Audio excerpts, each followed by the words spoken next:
Olá pessoal, tudo bem? Nessa videoaula a gente vai ver um tipo especial de relação chamada relação de ordem. A ideia da relação de ordem é dar a noção de ordem. Tá, a gente já trabalha com ordem dentro da matemática e é um pouco meio óbvio. E a questão é qual é a noção de fato dela, qual é a definição do que é ordem dentro de estruturas matemáticas. Tá? O que a gente geralmente trabalha muito, e é a primeira ideia de ordem que a gente tem, é a ordem total. Né? Uma ordem que eu tenho um conjunto de elementos e eu tenho uma estabeleço uma ordem em que todos os elementos estão relacionados entre eles. Né? A primeira ordem que a gente trabalha é a ordem dos números naturais. Né? Tem 0, 1, 2, 3, a relação de menor igual, certo? Mas a gente vai ver aqui a relação de ordem de forma mais geral. Okay? Uma relação de ordem ampla e ordem parcial, ou seja, pode acontecer quando a gente trabalha com relação, por exemplo, de ordem total, né? Pegando os números naturais, por exemplo, 0, 1, 2, 3. A gente tem aqui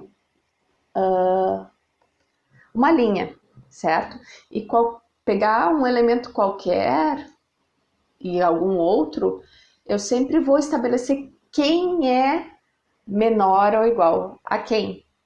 Na relação de ordem parcial e ampla, pode acontecer de eu pegar dois elementos e eles estarem no mesmo nível, né, de ordem, tá? Já vai ver isso.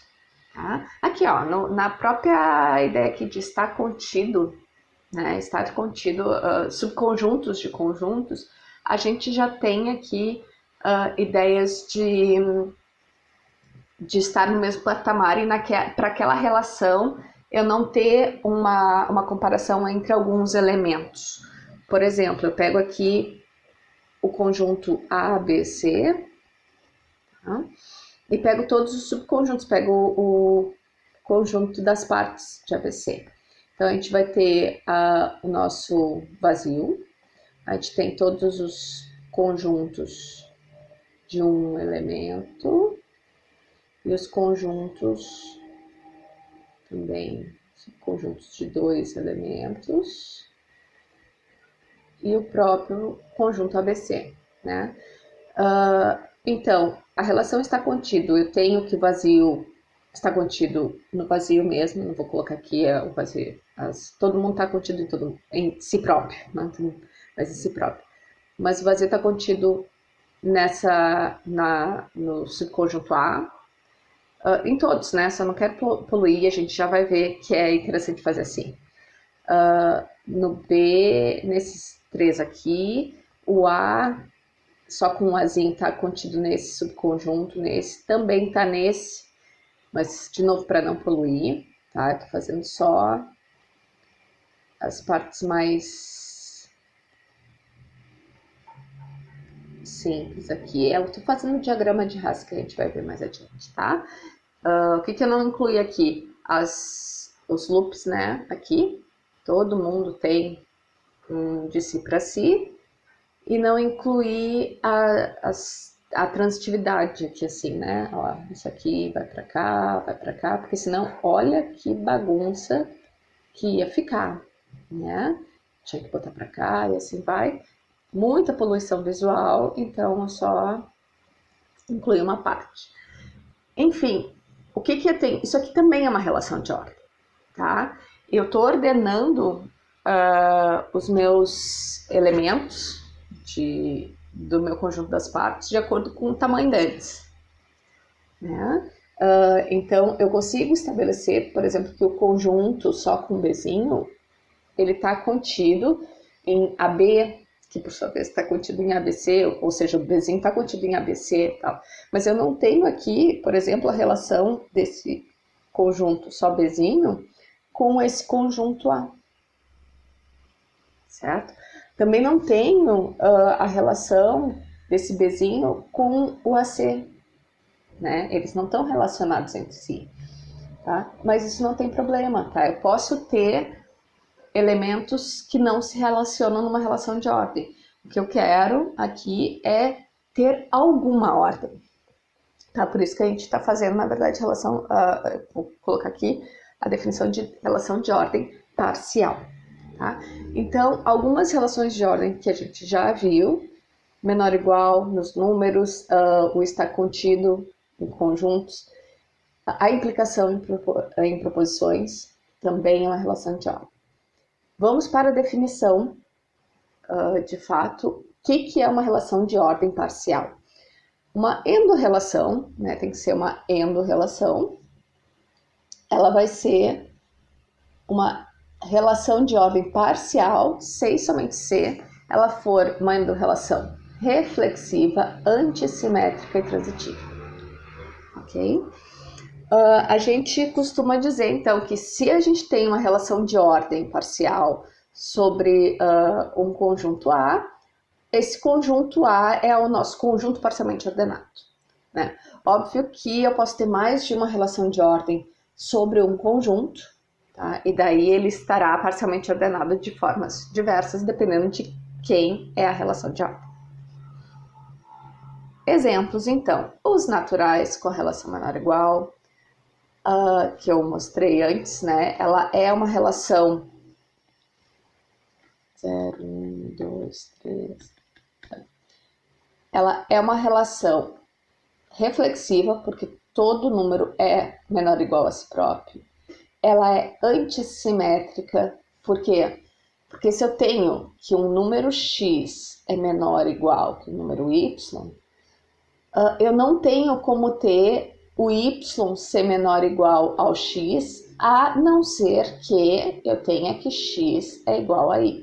Então, se eu tiver x menor ou igual a y, y menor ou igual a x, isso só acontece quando x e o y são iguais.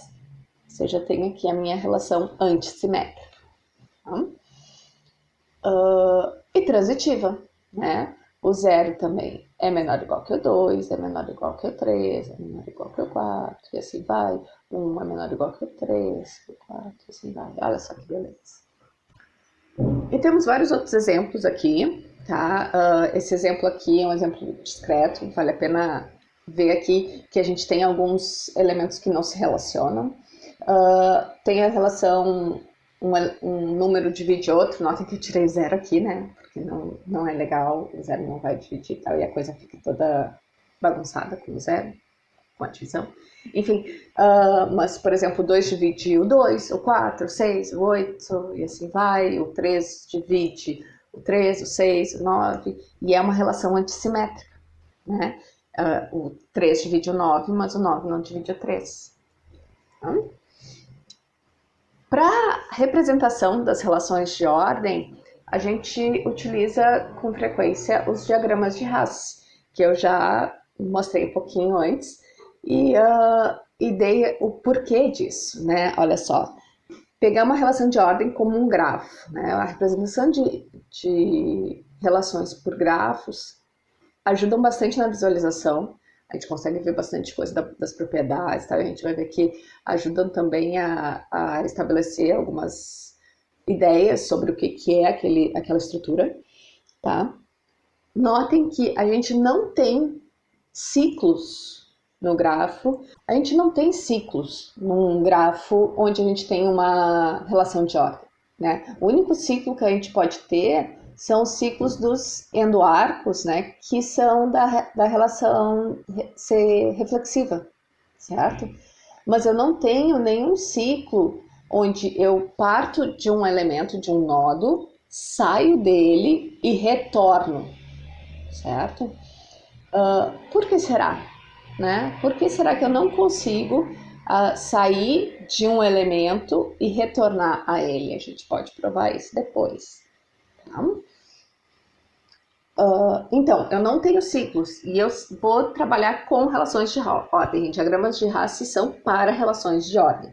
Então, eu vou despoluir essa minha representação gráfica, tá? Como é que eu vou fazer isso? Eu vou tirar aquilo que é óbvio que eu tenho. Uma vez que eu sei que eu estou em uma relação de ordem, eu vou tirar as coisas que são óbvias. Por exemplo, eu vou retirar esses endoarcos, né? Porque eu sei que vai ser reflexivo, então eu tiro aqui. E vou tirar também as transitividades, né? Por quê?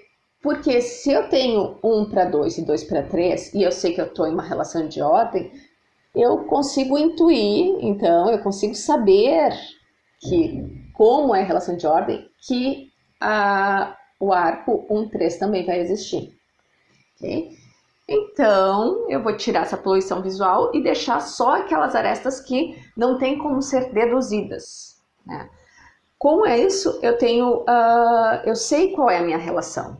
Tá? Eu sei, por exemplo, com esse diagrama aqui, eu consigo voltar para o original. Né? É só colocar todos os ciclos, todas as reflexividades. Bom, são todos os ciclos que eu consigo de fato.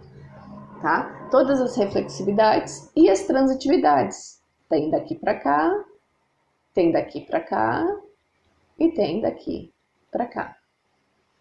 Certo? Fica muito mais claro, muito mais fácil de visualizar.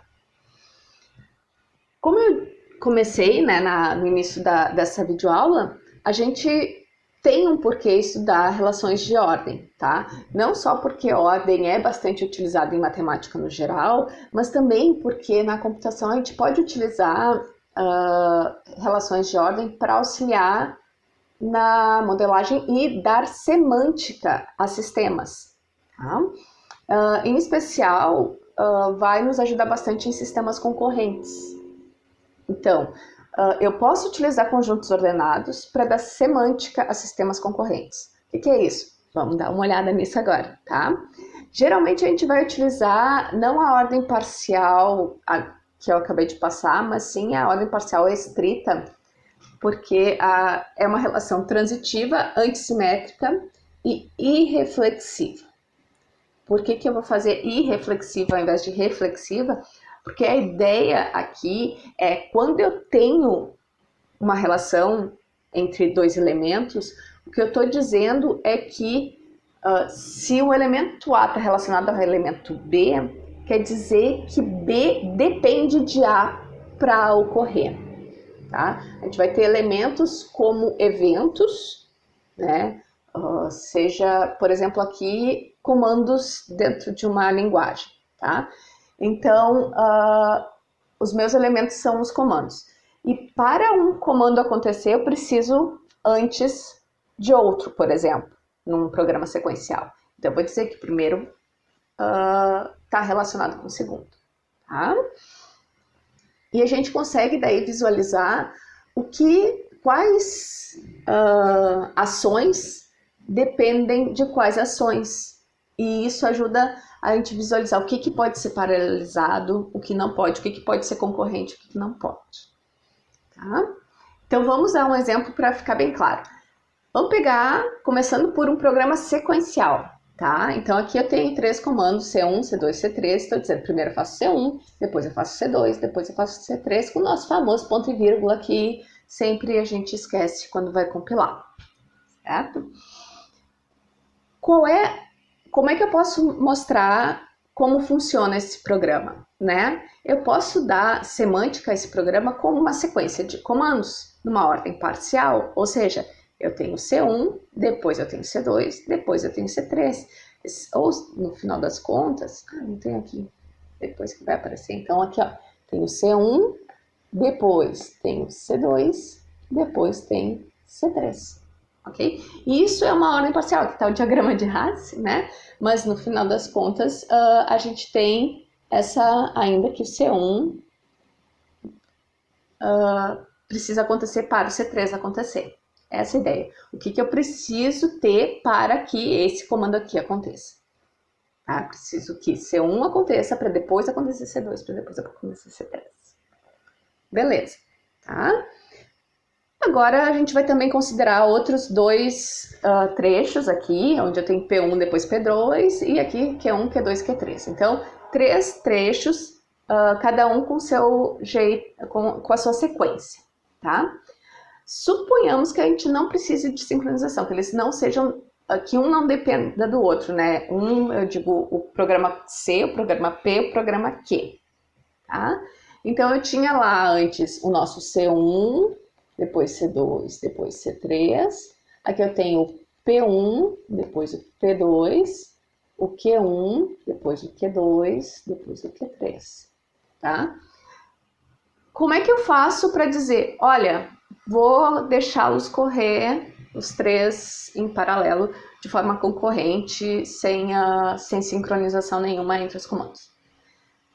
Uma forma de operar esses caras, né, dizer semanticamente o que está acontecendo, é dizer, olha, faz a união disjunta. Eu tenho esse conjunto parcialmente ordenado aqui, tenho esse que está aqui, tenho esse outro que está aqui, faço a união disjunta deles. Por que a união disjunta? Vai que eu dei o mesmo nome para esses eventos sem querer, né? A gente não tem muita... Bom, o brasileiro tem bastante criatividade para nomes, mas fora isso, né? Pode acontecer, né? De eu ter dado o mesmo nome. Então eu faço a união disjunta para garantir que eu estou tratando de coisas diferentes. E daí eu tenho, de fato, a concorrência dos três programas. Tá? Então, notem já, a gente tem uma operação bem simples, que é a união disjunta, e ela pode nos dar a ideia de concorrência. Tá? Quando eu tenho arestas, né? Quando eu tenho par na relação de ordem, eu estou dando a ideia de sequência. Tá, agora vamos supor que eu quero mostrar que, na verdade, para que eu tenha P2, para que P2 aconteça, eu não preciso só de P1, mas tem também algo que C2 faz que me dá como entrada para P2, por exemplo. Ou seja, a ocorrência de P2 depende do término de C2. E para Q3, eu preciso primeiro... para C3, eu preciso que Q3 termine. Como é que eu faço essa sincronização? Eu só preciso incluir os pares que indicam isso. Vamos lá, vamos desenhar isso, né? Eu tinha lá o C1, depois o C2, depois o C3. Eu tinha o P1, depois o P2, e eu tenho o Q1, o Q2 e o Q3. Se fosse só isso, os três sequenciais e tal, sem dependências, isso aqui seria o meu sistema, isso aqui seria a minha semântica. Agora eu estou dizendo, não, na verdade, para eu fazer P2, eu preciso que C2 acabe para entregar uma mensagem para P2. Então, eu coloco esse par aqui. Além disso, para C3 ocorrer, eu primeiro preciso que o Q3 termine, porque calcula lá uma coisa doida que precisa para C3, tá aqui. E eu tenho agora o meu sistema. O que eu fiz? Eu só incluí pares de sincronização, certo? Aqui tá.